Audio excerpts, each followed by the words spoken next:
Hola Uripas, y un saludo especialmente a todos los que nos veis desde México. Este vídeo me hace mucha ilusión. No sé si os lo comenté alguna vez, pero según las estadísticas de YouTube, los Uripas mexicanos estáis en la segunda posición en visitas totales al canal. Y sois muchos los que lleváis tiempo pidiéndome que hablase sobre el Escuadrón 201. Así que aquí va este vídeo, que como suelen decir va a estar bien chido y que quiero dedicar a mis carnales Iván y Emil.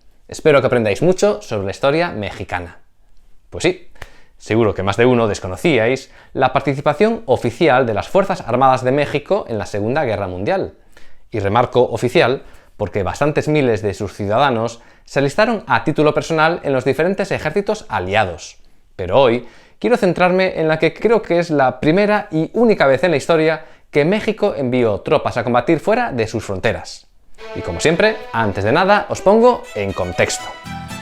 La historia de México en el siglo XX está llena de inestabilidad, revoluciones, cambios frecuentes de gobierno e incluso invasiones puntuales de sus vecinos del norte, los Estados Unidos, con los que mantenía unas tensas relaciones. A finales de los años 30 ocupaba la presidencia Lázaro Cárdenas. Los que os interesa la Guerra Civil Española recordaréis seguro la ayuda de su gobierno a la República Española.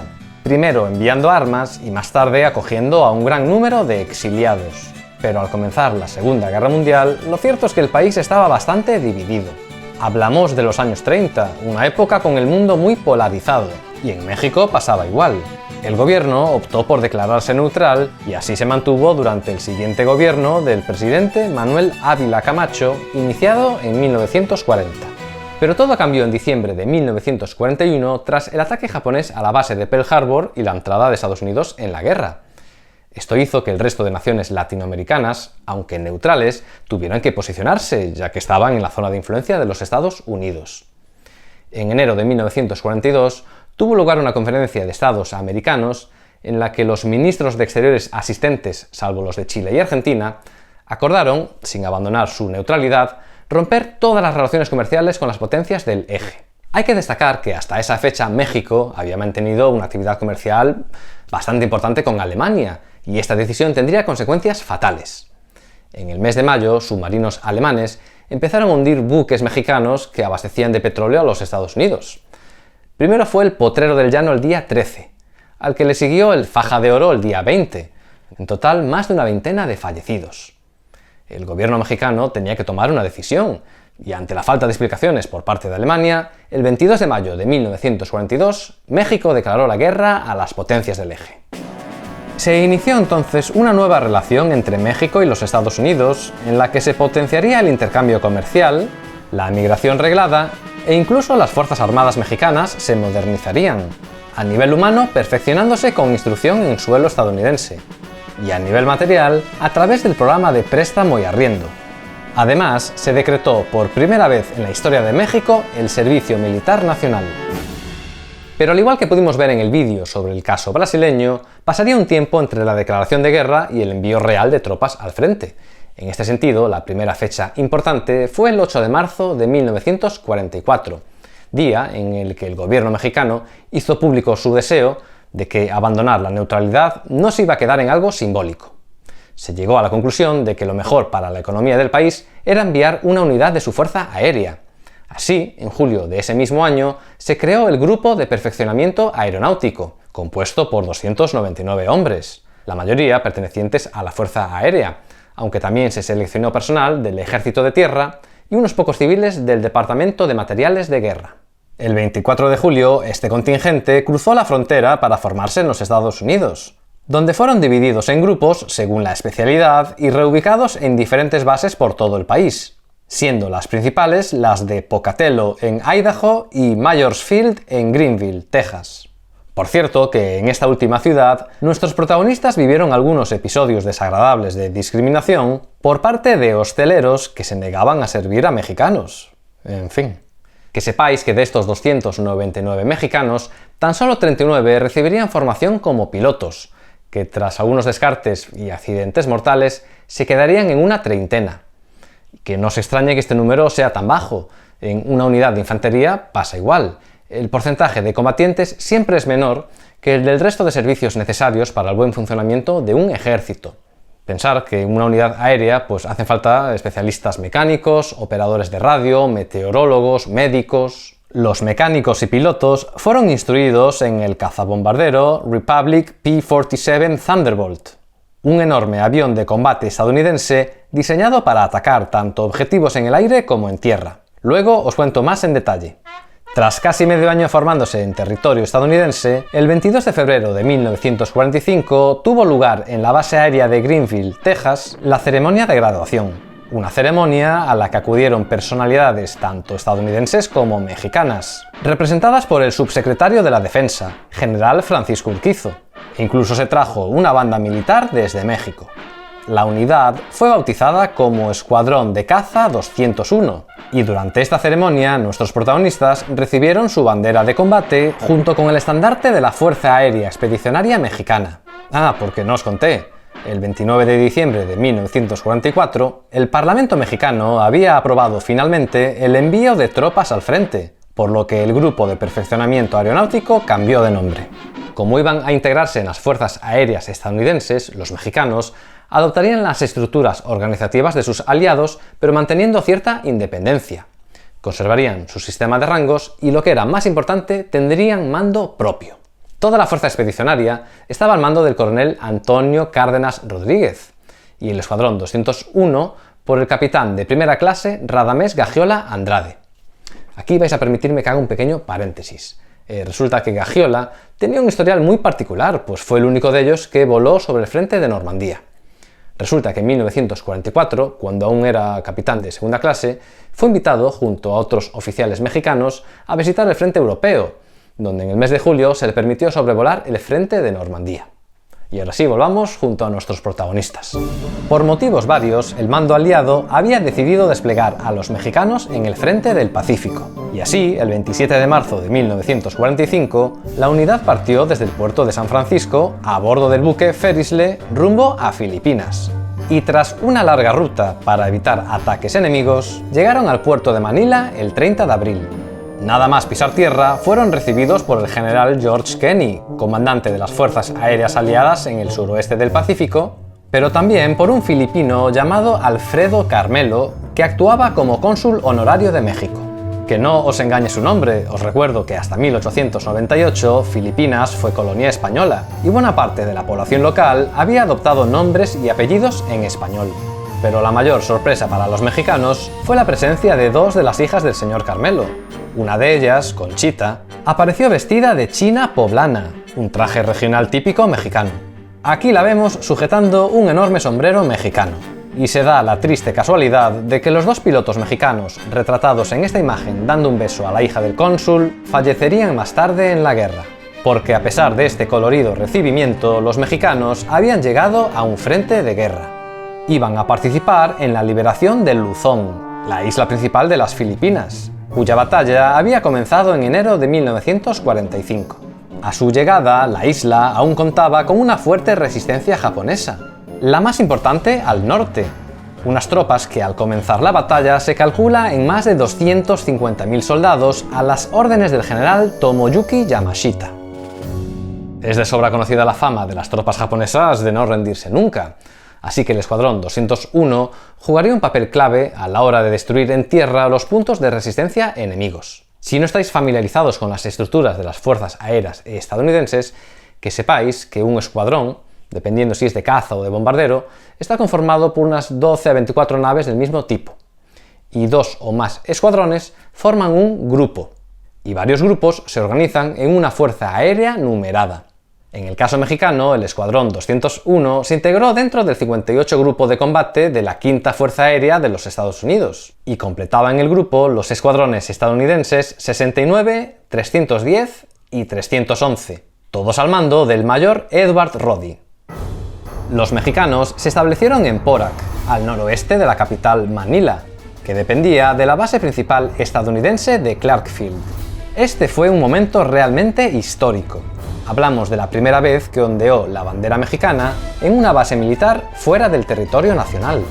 Durante el primer mes, el Escuadrón 201 voló en aviones compartidos con el resto del 58 Grupo, hasta que a finales de junio recibieron sus correspondientes y recién salidos de fábrica aviones P-47 Thunderbolt, concretamente del modelo D-30RA. Los pilotos mexicanos los llamaban Pecuas, por P-40. Este avión, siendo un cazabombardero, fue ideado no solo para enfrentarse en el aire a otros aviones, sino también y sobre todo contra objetivos en tierra.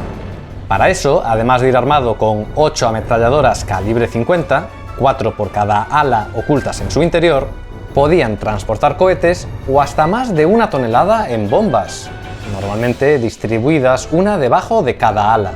Sobre estos enormes artefactos era habitual que el personal de tierra escribiese mensajes para el enemigo, y los mexicanos no iban a ser menos. Por ejemplo, sobre esta bomba se puede leer: para Hirohito con cariño. Viaje a Tokio, tequila de 1000 libras, firmado la Fuerza Aérea Expedicionaria Mexicana. A pesar de depender de las fuerzas aéreas estadounidenses, los aviones mexicanos combatieron con emblemas propios. De esta forma, sus aviones llevarían pintados sobre el timón de dirección los colores de la bandera nacional mexicana, y sobre las alas el emblema de su fuerza aérea, también con los colores nacionales, llevando uno de los emblemas sobre el ala derecha y el otro bajo el ala izquierda, alternados con la estrella aliada de marcaje general, también presente en ambos lados del fuselaje para evitar el fuego amigo junto a las conocidas como bandas de invasión. Como último detalle, era habitual que los escuadrones contasen con una decoración única en el frente del fuselaje. Ya sabemos que a todo soldado le encanta diferenciarse. Así que los mexicanos pintaban el morro con una forma que recuerda a un pétalo blanco. Y por eso sus compañeros de armas estadounidenses los llamaban los narices blancas. Por cierto, se ha extendido una creencia sobre el Escuadrón 201 que creo que ya no tiene arreglo. Y es que hoy en día es conocido popularmente como las Águilas Aztecas, pero que sepáis que este fue el nombre de guerra exclusivamente de una de sus 4 escuadrillas, concretamente de la A. Podéis verlo en estas imágenes. Por algún motivo, esta cabaña de pilotos de la escuadrilla A fue altamente fotografiada. Una pena no disponer de imágenes de las otras 3, las escuadrillas B, C y D, para así poder conocer sus otros nombres de guerra. Pues eso, que no he encontrado ninguna referencia de que durante la guerra se les conociese como las Águilas Aztecas. En cambio, sí que se les llamaba los aguiluchos mexicanos. No sé, tal vez a alguien en la posguerra le parecía que esto era algo despectivo y empezó a usarse lo de águilas aztecas, que todo hay que decirlo suena mucho mejor. En sus vuelos de ida y vuelta, los pilotos mexicanos pasaban a diario ante un cementerio de aeronaves japonesas, pues durante la ocupación japonesa de Filipinas, la base aérea de Clark había sido reutilizada por el enemigo bajo el nombre de Aeródromo Mabalacat.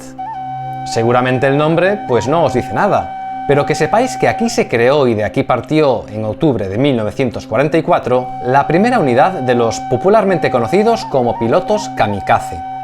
Tras la invasión aliada de la isla, la base fue recuperada y vuelta a poner en servicio de los aliados.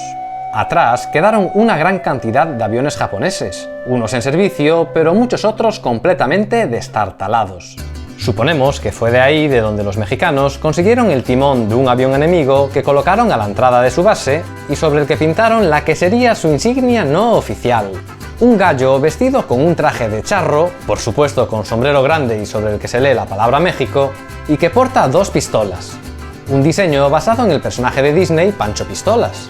Este personaje había aparecido en la exitosa película de 1944 Los Tres Caballeros, donde el famoso Pato Donald se reencontraba con 2 buenos amigos, el loro José Carioca y el gallo Pancho Pistolas, que venían a representar a las naciones brasileña y mexicana, una clara muestra de apoyo desde Hollywood a las 2 únicas naciones latinoamericanas que enviaron tropas a luchar en la guerra. A pesar de que entraron relativamente tarde en la contienda, hay que recordar que en el Pacífico la guerra duró 3 meses más que en Europa, y durante ese tiempo los mexicanos llevaron a cabo 95 misiones. El mando aliado quedaría muy satisfecho con su trabajo, y eran famosos por su temeridad a la hora de hacer ataques en picado. El P-47 es un avión muy pesado, con el que no es fácil luego remontar el vuelo. 5 de los pilotos mexicanos no pudieron volver para contarlo. La primera baja fue la del subteniente Fausto Vega Santander, caído en combate el día 1 de junio. Luego vendrían 4 accidentes mortales, las de los tenientes José Espinosa Fuentes y Héctor Espinoza Galván, cuando sobrevolando el el Océano Pacífico, sus aviones se quedaron sin combustible, mismo caso del capitán segundo Pablo Rivas Martínez. La última muerte fue la del subteniente Mario Fernando López Portillo el día 21 de julio. Estas fueron las bajas de los pilotos en el frente, pero hay que sumarle la de pilotos de reemplazo en accidentes durante entrenamientos en suelo estadounidense, y la del sargento segundo Francisco Rodríguez Castañeda, quien fallecería más tarde en noviembre en el hospital a consecuencia de una tuberculosis contraída en Filipinas. Debido a este número de pérdidas tanto humanas como materiales y ante la falta de pilotos de reemplazo, cuando el 10 de julio el grupo de caza 58 se reubicó en la isla de Okinawa para poder operar más cerca de la isla principal de Japón, el escuadrón mexicano se quedó en Filipinas. El 4 de julio de 1945 marca el fin de la liberación de Filipinas, aunque en realidad hubo presencia de tropas japonesas hasta el mismo final de la guerra, y el propio general Tomoyuki Yamashita nos entregaría hasta principios de septiembre. Por eso las tropas de tierra del escuadrón, además de llevar a cabo labores de mantenimiento dentro del aeródromo, se enfrentarían en varias ocasiones con soldados japoneses en los alrededores de la base. Durante estas escaramuzas los mexicanos llegarían a tomar prisioneros. Incluso los propios japoneses, a pesar de la fama de no rendirse, empezaban a entregarse, ya que en la selva estaban muriéndose literalmente de hambre. Y de algunas de estas patrullas, los mexicanos, como todo soldado de cualquier época, también regresaban con trofeos de guerra, destacando banderas y armas como katanas. En cuanto a los pilotos, a pesar de las bajas sufridas, siguieron volando y a partir de julio despegarían en misiones de escolta de convoyes hacia la isla de Formosa, o Taiwán si lo preferís, isla situada a casi 1000 kilómetros de distancia de la base mexicana, por lo que la mayor parte de los vuelos tendrían lugar sobre el Océano Pacífico, algo ya sabemos muy peligroso, pues en caso de sufrir una avería o quedarse sin combustible tendrían que saltar sobre el mar abierto. Existe un caso extraordinario, el del subteniente Guillermo García Ramos, quien tras caer al mar fue rescatado al día siguiente. En todo caso, la última misión mexicana tuvo lugar el 26 de agosto, tan solo una semana antes de la rendición japonesa, concretamente escoltando a un convoy al norte de Filipinas. Ya sabéis que la Segunda Guerra Mundial terminó formalmente el 2 de septiembre de 1945, y las tropas mexicanas tendrían que pasar casi 2 meses más en tierras filipinas, donde se habían ganado el cariño de los locales. El 16 de septiembre tendría lugar una ceremonia en la que Basilio Valdés, jefe del Estado Mayor de las Fuerzas Filipinas, condecoró a varios miembros del escuadrón con la Medalla de la Liberación de Filipinas. A su llegada a la base fue recibido por el coronel Cárdenas, y como podemos comprobar, vino acompañado de un viejo conocido, el cónsul honorario Alfredo Carmelo. Pero más emotivo aún fue la inauguración el 25 de septiembre de un monumento levantado en Manila en honor a los compañeros caídos. El diseño fue obra del subteniente Miguel Moreno Arreola y fue esculpido por el escultor local Guillermo Tolentino, y sobre la placa aparecen los nombres de los 5 pilotos fallecidos en el frente del Pacífico. Hoy en día, este monumento ha sido reubicado en un parque de intramuros en el centro histórico de Manila. Los mexicanos fueron finalmente repatriados el 23 de octubre. Salvo 4 afortunados que volvieron en avión tras reunirse con el general Douglas MacArthur, el grueso de la expedición lo hizo vía marítima a bordo del buque Sea Marlin, llegando el 13 de noviembre a San Pedro, California, última etapa antes de regresar a su país. El 18 de noviembre de 1945, los integrantes del escuadrón fueron recibidos por todo lo alto en un gran desfile militar que tuvo lugar en la Plaza de la Constitución de la Ciudad de México. Allí se le hizo entrega de la bandera de la Fuerza Aérea Expedicionaria Mexicana al presidente Manuel Ávila Camacho. Todos los integrantes fueron condecorados y ascendidos un grado. Era el fin del Escuadrón de Caza 201, que se disolvió oficialmente el 1 de diciembre de 1945, aunque las Fuerzas Aéreas Mexicanas, gracias a los aviones recibidos por los Estados Unidos, continuaron su legado creando una unidad con el mismo nombre. Pues esta es la historia del Escuadrón Mexicano 201 en la Segunda Guerra Mundial, un episodio quizá poco conocido, pero clave en la historia reciente de México. Su aportación al esfuerzo de guerra aliado se vería después recompensado a nivel internacional. Por ejemplo, tras la creación de la ONU, en 1946 México fue elegido como uno de los miembros no permanentes del Consejo de Seguridad. Pero más interesante es lo que le pasó a nivel económico.